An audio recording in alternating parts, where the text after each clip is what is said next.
You know, the left and Democrats dare to harass, threaten, and dox our officers, assault the men and women of the Department of Homeland Security and our federal law enforcement.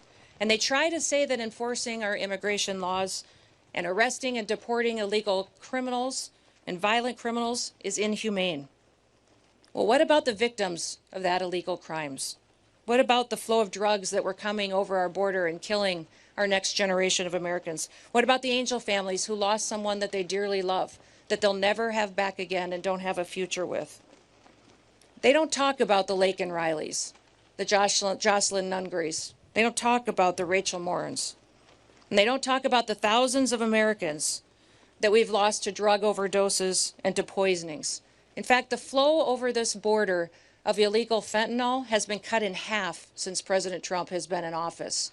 And since he has secured this border and built this wall, 56% of the fentanyl has stopped coming into our country and saved millions of lives. The Democrats and the left say that compassion was that invasion, was that humanitarian crisis. But President Trump says that compassion is taking care of people. Joe Biden and his policies during those 4 years lost 450,000 children. Many times they placed them with sponsors that abused them, that trafficked them. The government paid people to take our children and to traffic them. Since President Trump's been in office, we've located 145,000 children that were lost, and we're not going to stop till we find every single one. Because of President Trump's leadership and his bold action, this country keeps breaking historic records. In fact, we have the lowest crime rate in this nation right now because of President Trump and his strength and securing our border that we've ever had in the history of this nation since we've been tracking crimes. The lowest murder rate that we've ever recorded in this country. And that's because we enforce the law and we hold criminals accountable for what they do to perpetuate violence against the American people. In fact, for the last 9 months, the Border Patrol has released 0 illegal aliens into the interior of the country. It's incredible, the work that they do every day.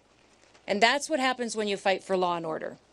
Overall, Customs and Border Protection has recorded the lowest number of encounters in the agency's history in 2025. Daily encounters have fallen by 95% over the last year. While the daily average of apprehensions in the Biden years was over 5,100 per day, in the last year, it was less than 250. In addition to keeping the illegal aliens out, we're also protecting the American people from the deadly drugs that are coming in. And just in 2025, CBP seized over 600,000 pounds of illicit drugs.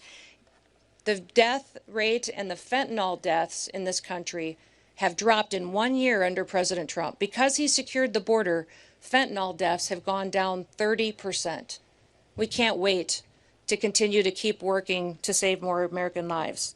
We have to continue to keep ramping up our efforts and do all that we can to protect our children. And we're thankful for President Trump's vision to invest in technology, invest in people, and invest in the resources that we need to do our jobs.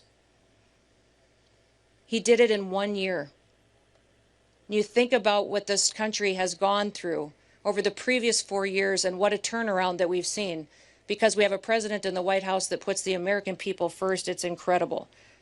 President Trump believed that we still have a country, and he believed that it was a country worth fighting for. Now we're hard at work to make sure it stays that way. And when the American people put President Trump in the White House, they said enough is enough. They chose him. They chose law and order. They voted to build the wall. They voted to send President Trump back to the White House. And it reminds me of John Adams. He said back in history, when they were building this country and founding this country, he said the very definition of a republic is a government of laws, not of men. We are a government of laws. We are a republic. And for 4 long years before President Trump, we saw what it was like when people put men above our laws. We saw how people were victimized and hurt and abused. And Americans didn't want to live like that anymore.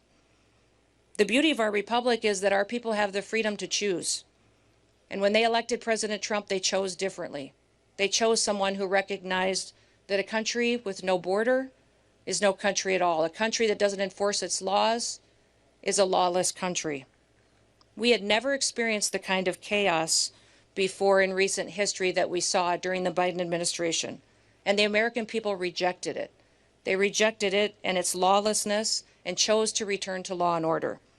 And with President Trump and all of you great law enforcement officers in front of me and those across the country that do their work every day, we've got a promise of a bright future and a promise of an amazing country for years to come.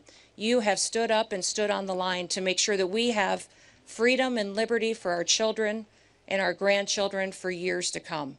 Thank you for the work that you do. I pray every day that God will continue to bless you, bless the work that you set your hands to and your families. They'll continue to bless this great country so that we would know that we are all Americans and we're all here. The rest of the world follows America because we are the ones that provide the hope and the future for what the entire world should be. So may God bless you, and thank you so much for being the great Americans that you are. Thank you.